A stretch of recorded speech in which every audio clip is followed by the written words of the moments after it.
Turns out, when more options were available, people bought less. So when fewer options were available, people bought, I think, 30% of the time, whereas when more options available, people only bought 3% of the time. So what you're seeing here is something that looks irrational to marketers at a glance. You would imagine if I offered my customers more options, they will buy more. Feel the exact same thing when you're trying to scroll through Netflix and there's too much to watch. You'll get stuck for ages looking at things, whereas if you just put scrolling on the TV, you can just watch something on the TV because there's only one channel to watch. So this is something I think a lot about when I'm marketing, because often when somebody comes to your website for the first time, they will be presented with a paradox of choice.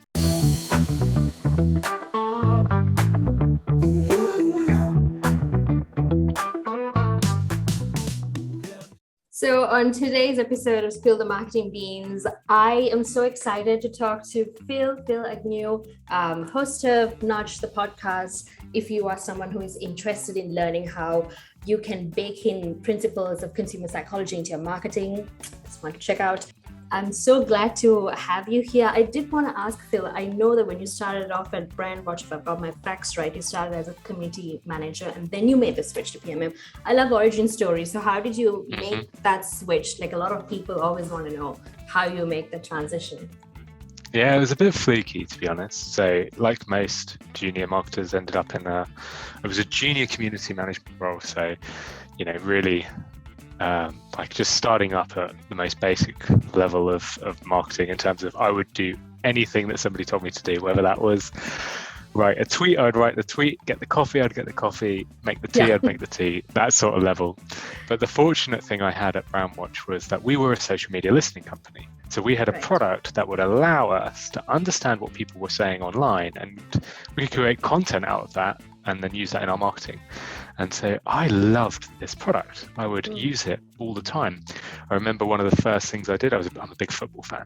So I helped Kick It Out, which is a charity in the UK. I got in touch with them and we analysed to try and make sense of the abuse that was online, all sorts of discrimination online. We used Brandwatch to analyse all types of discrimination around racism, sexual discrimination, all types of discrimination. And we wrote this report on this to showcase the issue, and this report got a huge amount of press attention, was widely talked about. As a Chelsea fan, and our manager, who at the time was Jose Mourinho, he was asked about it in a press conference, which felt weirdly meta for me. Let's see my research being talked about there.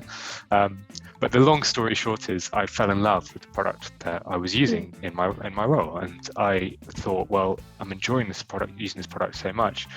Surely I should get into a product marketing role, because surely I'd be good at that if I really enjoy using the product. I went for the role and my boss said, no, no, you can't have this role. You don't have the experience. Product marketing is a senior role. And I wasn't, didn't get the offer.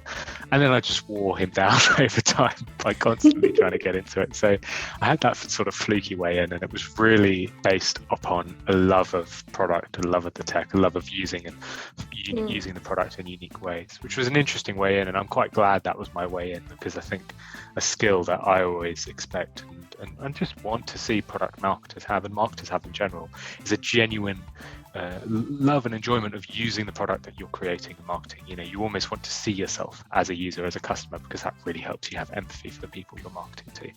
So that's my long-winded origin story. Okay. Are there any special things that you did to change his mind? I know you said that you fell in love with the product and all that stuff, but there should have been some tactic or two that worked out for you. One thing that happened was the product marketer, we had two product marketers, one left, so we were hiring for one. I applied for it, didn't get it, and then the other product marketer that was there left.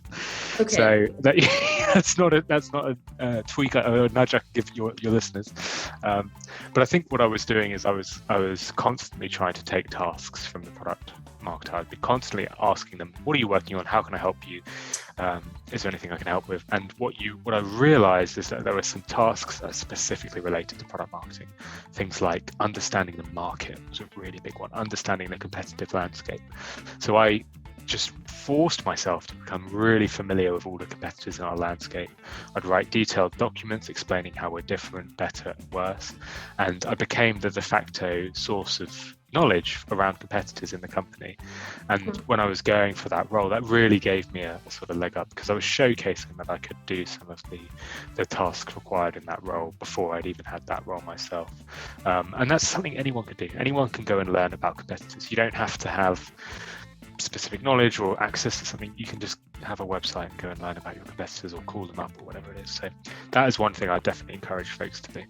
Love that. So I know, other than you really liking the product and all that stuff, with all the work you've been doing with like Nudge, for example, it's obviously having that deep understanding about customers. I think that also has taken you on this journey. Speaking of that, I want to understand. We constantly say, speak to customers. Okay, assume we do that, but how do you apply all that learning in order to make your product marketing better? What do you do? Yes, such a good question. So I think the field, we're told to speak to customers, and I think unfortunately most marketers who speak to customers don't ask the right questions, don't analyze the data that they get in the right way, probably don't speak to the right customers at the right time enough. So I'll sort of talk through what I mean by that. First of all, questions. So one of the things that I failed at a lot when I started speaking to customers is asking questions that didn't garner good feedback. So hypothetical questions like, what would you do if we raised our prices by this amount? These questions are really bad to ask because it's really hard for customers to imagine what they would do. It's hard for them to put themselves in those shoes and imagine this future scenario. Would you buy this product if we created it? It's worthless asking that sort of thing because they're just going to take a shot in the dark. I learned very quickly that the best things to ask customers about are experiences they've already had. So if you want to understand more about your marketing, speak to a customer who has used your product, or maybe a customer who explored using your product and then chose somebody else, and just ask them to talk not about hypotheticals, but about actual experiences they had. What was the moment when you decided to look at using this product? What made you decide to use it over a competitor? Why did you go for that competitor? Real things that they've experienced, and ask them to refer back to it. If you have to do hypothetical questions, don't necessarily ask them to speak in first person. This is another trick. If you're saying, could you see value in this tool? That's difficult because if they're asking it from their first person, they might be aiming to please the researcher. They might be aiming to say things that you want to hear. So instead, you should say something like, would your colleague want to use a tool like this? Or could you imagine somebody with your job title wanting to use a tool like this? And that will allow you to get an answer which is actually, weirdly enough, a little bit more accurate. The same is said in all sorts of things, by the way. If you're doing relationship counseling, it's really good to say, how would a couple like you deal with the situation? You get a much more rational answer rather than an irrational one, which is really interesting. So making sure you ask the right questions is important. And then volume. People always say, how many customers should I speak to? And Louis Grenier talks a lot about this on his podcast, Everyone Hates Marketers. Really good content he's got on there around speaking to customers. And I've heard him on his shows that say just 6 tends to be enough. 6, if you speak to 6 customers who are the right customers and you speak to them about the experiences they've had rather than hypotheticals, you can really start to build a good understanding of your customer base. And you want to get to a point where the insights that you're learning about your customers are things you have already heard before rather than new things. And you get to that point usually after speaking to 6 customers. So you're no longer learning new things. You're just nodding your head along and saying, yep, that sounds like that persona. Yep, that sounds like that job to be done. Yep, that sounds like that use case. I've heard that before. Speaking of personas, I know that sometimes when we speak to our customers, you get some information or you make some assumptions and you build it. I know that building user personas have become such a debated concept, thinking, it's not valid anymore. But how can you really make user personas a tool, that works to your advantage? Yeah, so I like user personas and I think they're beneficial. And the reason I think that is because all of us see the world through our unique perspectives, and we see the world through different things. So there's a bias called the confirmation bias, which all of us have, which means we look for information that matches our worldview, and we are attracted to information which is similar to the values we might have, or the attitudes we have, or the behaviors we've taken in the past. And what persona allows you to do as a marketer is to better understand whatever confirmation biases that somebody might have. So, a good example here is, I'm going to reference football again because it's on my mind and it's Friday and I'm thinking of sport. Why not? But a football club as their CTA on their website, let's say Chelsea, for example, would be much better if their CTA matched a confirmation that their customers already had. So rather than saying sign up for our newsletter, they should say sign up for the newsletter of the number one club in London, or the best, or the pride of London, the club that's the pride of London, something that matches with what the user actually thinks.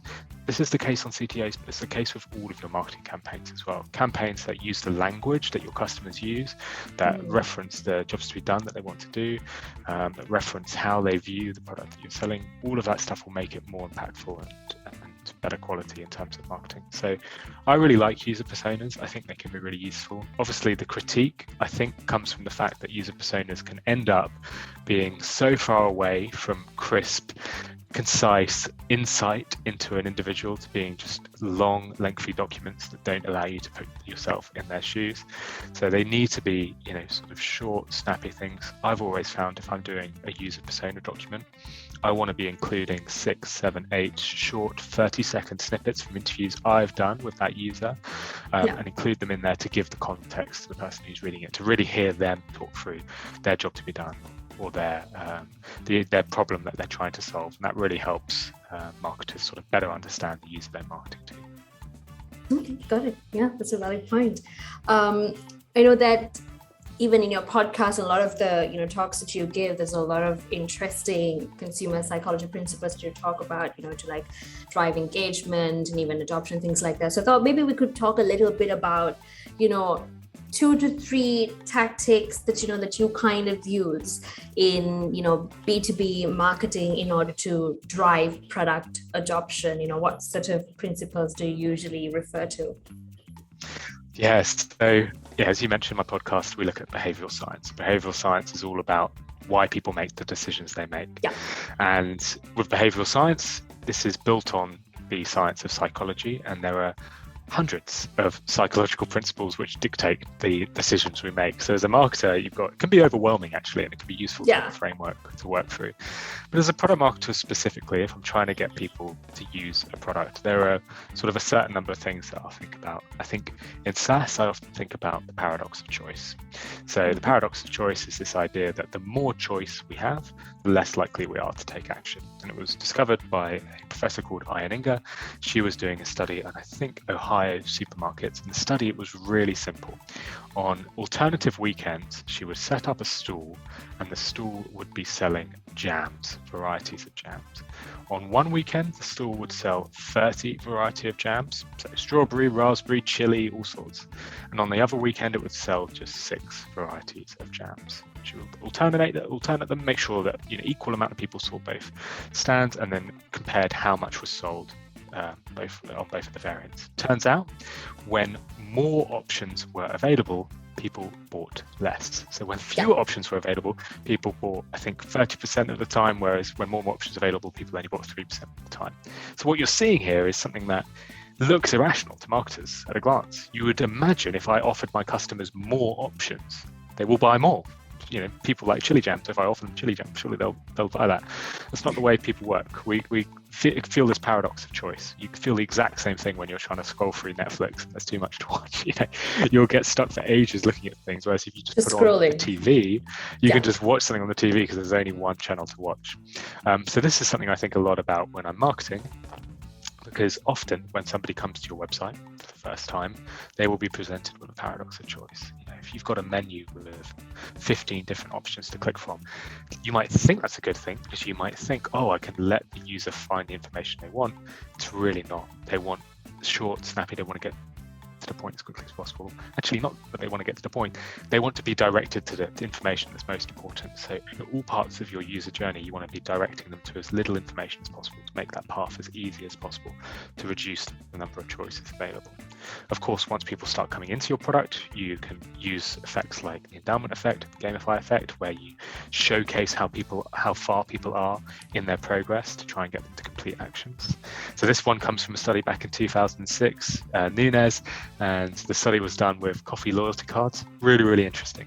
2 sets of coffee loyalty cards handed out to participants in the study. One had 7 stamps that was needed to be collected, and the other had 9 stamps. But the coffee card with 9 stamps that need to be collected, the barista plugged in the first 2 and then gave you the card. So 2 cards here. Both cards, technically you need 7 to finish the loyalty card and collect a coffee, but one, the mission's already begun. The route to getting your free coffee has already started. The endowment effect kicks in. What's really interesting is in these studies, different participants, so different sets of participants, those who were given the card that was already started were 82% more likely to complete that card than the ones that hadn't already had a stamp plugged in. So what you're seeing here is that people are more likely to complete things when the journey's already begun. And what that means, if you're applying it to user sign-up rates on a website, is once they've chuck in their email address, or even before they get to the email stage, tell them that the journey's already begun. If they've clicked on the page to sign up, that's step 1 out of 5. Showcase that the road they're on is already going to, because it'll increase completion rates. So there's a lot of evidence there to back that up. And then when I'm doing marketing, there's lots of other things I always try and add in, stuff like anchoring, scarcity, social proof. And I'm not sure if there's any of those you want to get into particularly, but there's a whole range of things you can apply. I did want to get into scarcity, for example, because I was thinking, especially in like B2B SaaS, how are you going to, show that, for example, I can't tell them 5 seats left for our webinar. We know that's not true. Or I can't be like, oh, sign up for our demo, there's like 5 left, because we know there's always an infinite amount of those things. How do you create like scarcity, for example, especially in B2B SaaS? We'll get into all of the innovative ways you can create scarcity, and I really do think that. And I think if you look at any good SaaS product, they will have found a way to build scarcity into it all, which is funny because the best SaaS products have the most money, so they shouldn't have any scarcity, but they build it in. But first, I'll showcase the real power of scarcity with one example from KFC Australia. And this is an example that I encourage every marketer to read about because it's fascinating. So KFC, they had this offer where they were selling chips for $1, and they wanted to pick the very best slogan. So they asked their creative teams to come up with 90 different slogans. And these slogans were wonderfully creative. You had stuff like, from Perth to Adelaide, they're loved all over Australia. The Colonel's never been so generous, chips for $1. They're fresh, they're tasty, straight out the fryer, chips for $1. All these amazing things. And they said, let's publish all of these in A, B, C, D, E tests on Facebook. So using Facebook, and they want to analyze which message is most effective. So they tried 90 different messages. And remember, these are very creative messages. And they wanted to see if there was an obvious winner. And one message came out as being the winner. One message got the most amount of clicks, generated the sort of best engagement in terms of encouraging people to actually go and click through and then order their delivery of chips for $1. And that message was pure scarcity. It simply said, chips for $1, limited to 4 per customer. So just really simple scarcity. And again, arguably, that is a false limit. You don't have to limit chips to 4 per customer. Maybe you should if you're a sort of health-conscious fast food brand. But it's just pure scarcity, and it worked. That was the most successful message over all of those other smart and well-crafted messages. So scarcity effect is really powerful. It is real, and as a marketer in SaaS, I'm always looking for ways to add bits of scarcity, valuable bits of scarcity.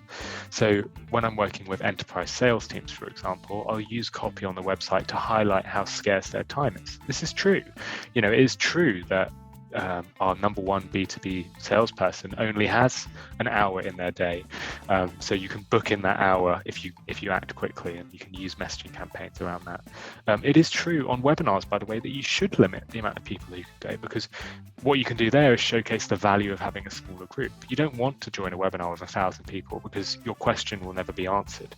You really want to join a webinar with 50 seats, that people who really want to be there because they'll be engaged and asking the right questions. So you can find ways to be scarce there as well.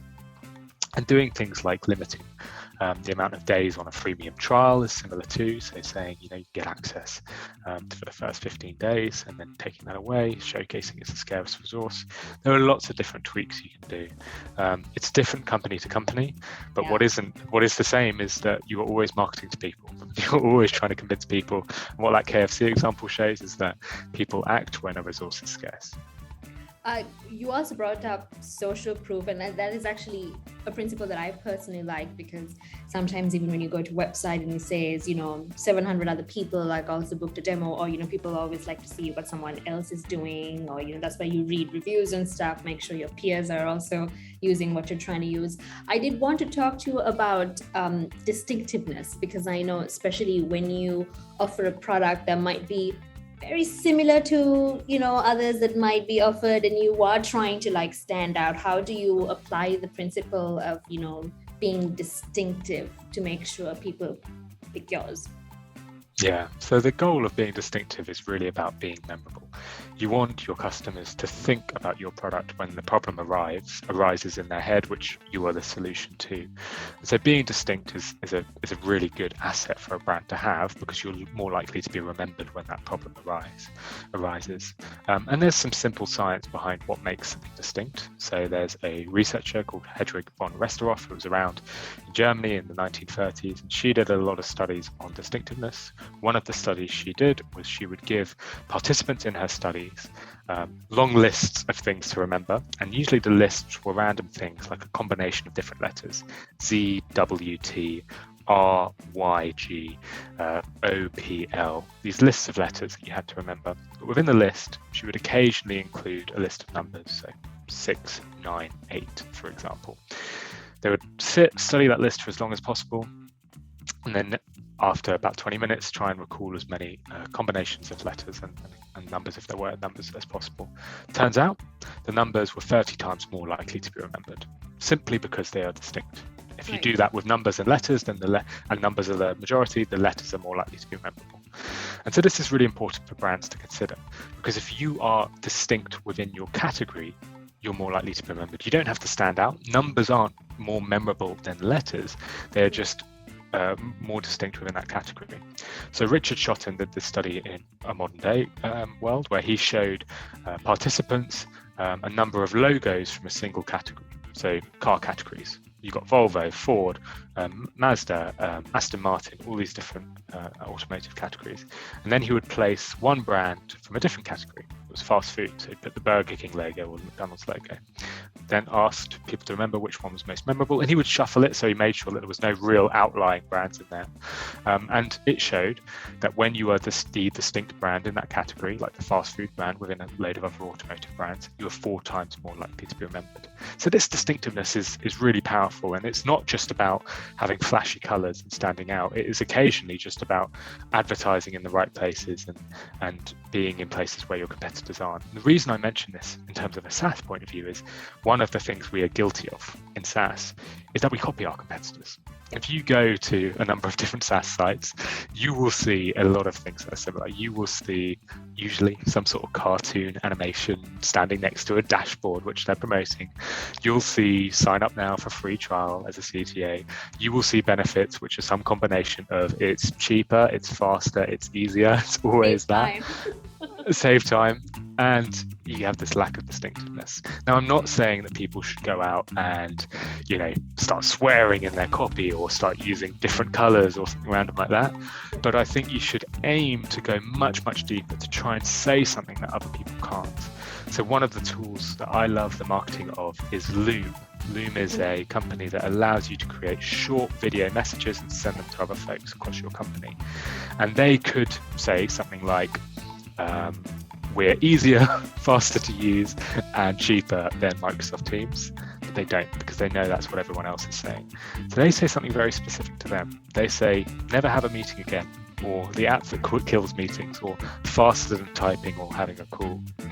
And finding that unique message that's going to be more likely to stand out is a great thing to do as a SaaS brand, because it will make you distinct. And then, as we know from the von Westerhoff effect, if you're more distinct, you're more likely to be remembered. And if you're more likely to be remembered when that problem arises, so when I'm sitting down at my computer and I think, I really want to send a message to this person, but I can't be asked to type, I can go and load up Loom. I'll be more likely to remember them. So that's why I think distinctiveness is so important as a SaaS brand. Awesome. thank you so much, Phill. Thank you, for taking the time. I personally love, behavioral sciences and, learning about consumer psychology, but I always want to, speak to someone who, had that same interest and could take us through a little bit of, how can you really apply it to like SaaS sometimes, with like, maybe when B2C is a little bit easier, but here we often think, B2B marketing is so boring, but there's so many ways to make it interesting. So thank you for taking the time today and, teaching us a thing or two. Oh, thanks so much for having me, Sarah. It's been great to come on. Hi, my name is Ishara Nautuna and I'm the host of Spill the Marketing Beans. If you want to learn about all things product marketing from other marketing experts, make sure that you follow on YouTube as well as Apple Podcasts. Or if you want to read about all things product marketing or just check out the podcast there also, visit isharanautun.com.